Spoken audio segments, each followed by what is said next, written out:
Ano yung nababalita ko? Nag-unfollow daw kayo sa isa't isa. Ha? Lahat kung maraming umaaligid, bro. Ay! May umaaligid!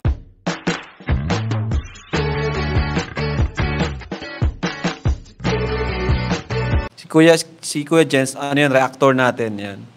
Official reactor. Hello mga kalingap! Welcome back sa aking YouTube channel, This is Kuya Jens. So kung bago ka lang sa aking YouTube channel, huwag niyo pong kalimutan mag-subscribe at click the bell button para like kang updated sa ating mga bagong upload na video. At huwag po natin kalimutan suportahan ang Butim Kalingap sa pangunguna ni Kuya Val Santos Matubang, Ate Edna Vlog at syempre Kalingap Rob.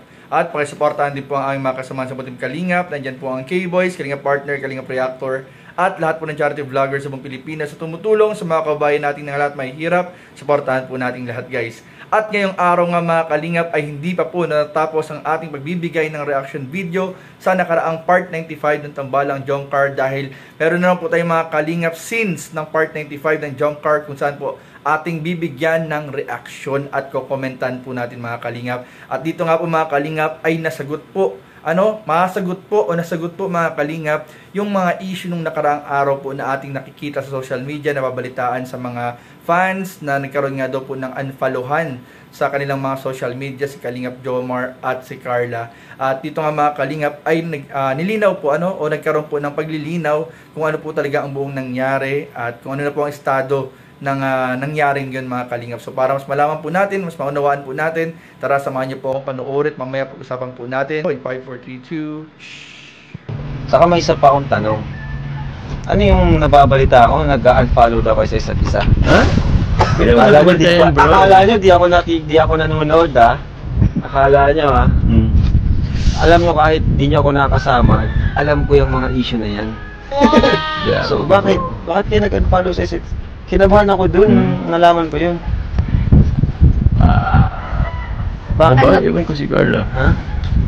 Alam mo bro, alam mo yun bro, like, duman ka rin naman dito. Hindi rin naman madali.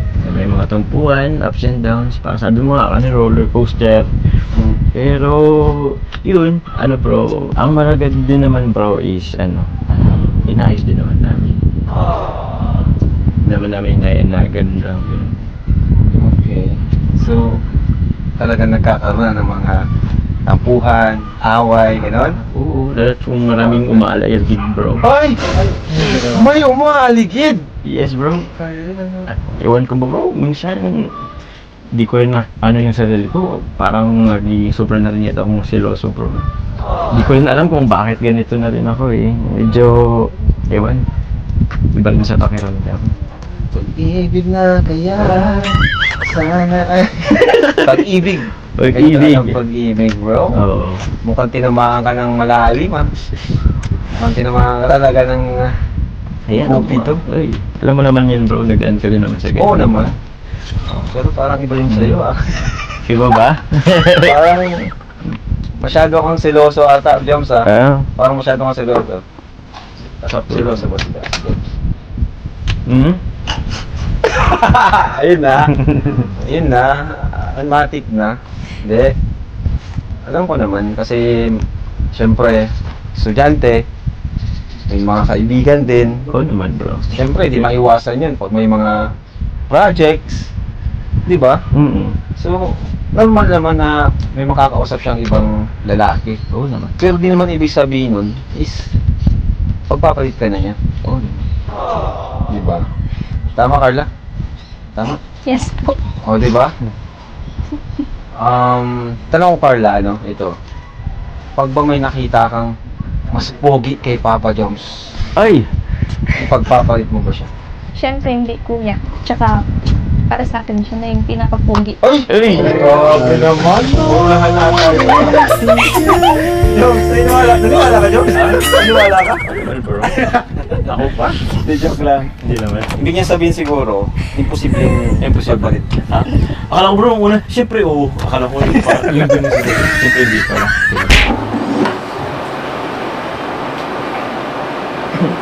Teka, wala ba sa pistes? Pagluto pa na yan. Wala naman sumarap itong lalong siniluluto ko. Sa kiss lang. Mabilis na.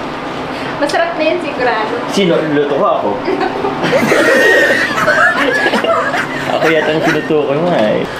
Kaya tikman mo luto. Sarap yun. Kaya, Grabe naman. Hindi pa ganyan?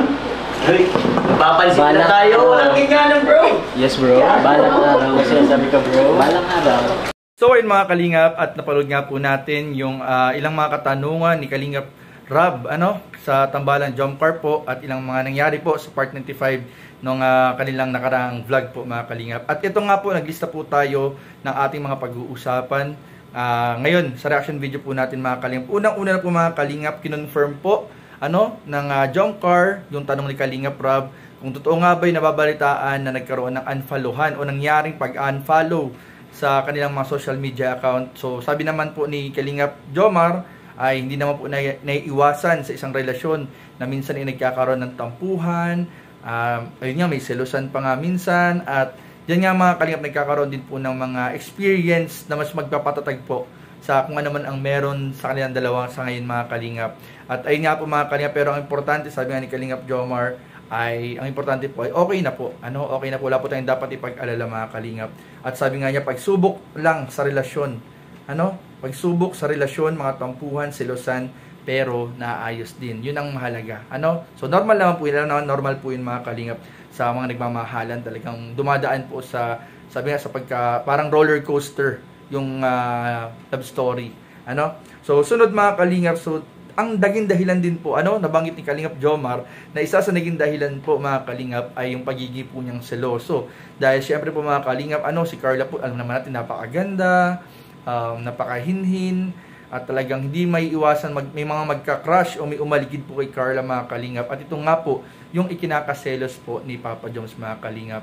Pero ay naman po, pinakamahalaga po dyan mga Kalingap, sa kabila po ng pagkakaroon ng mga selosan o pagsiselos si Papa Joms sa mga, di natin po alam kung sa klase o sa mga taong nakapaligid kay Carla sa school, pero binigyan po siya ni Carla ng isang napakagandang assurance, na kahit marami pang umaaligid, marami pang meron man nagkaka-crush or marami mang nagagandahan sa kanya sa paligid, isang tao lang po ang magiging sobrang gwapo para sa kanya. Walang iba kundi po si Kalingap Jomar mga Kalingap. Napakagandang assurance po na sa paningin po ni Carla ay si Papa Joms lang po yung pinakagwapo, at talagang yung puso po niya ay para lamang kay Papa Joms mga Kalingap. So wala po tayong dapat ipag-alala mga Kalingap kung ano man yung mga nabalitaan natin noong nakaraan. Ang importante, okay po, okay po ang Tambalang Jump Car, at patuloy nga pong patuloy po mga Kalingap na pinagpapatuloy yung kanilang pangarap sa kanilang relasyon, yung kanilang mga plano.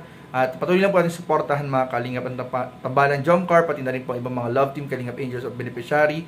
At syempre po, huwag pa rin kalimutan palaging suportahan Kuya Val, Ate Edna, Kalingap Rob, at ang lahat po ng kasama po natin sa Team Kalingap. So yun lamang po, at maraming po salamat sa panonood. Please don't forget to like, comment, share, and subscribe sa ating mga video. Maraming po salamat. God bless. Bye-bye.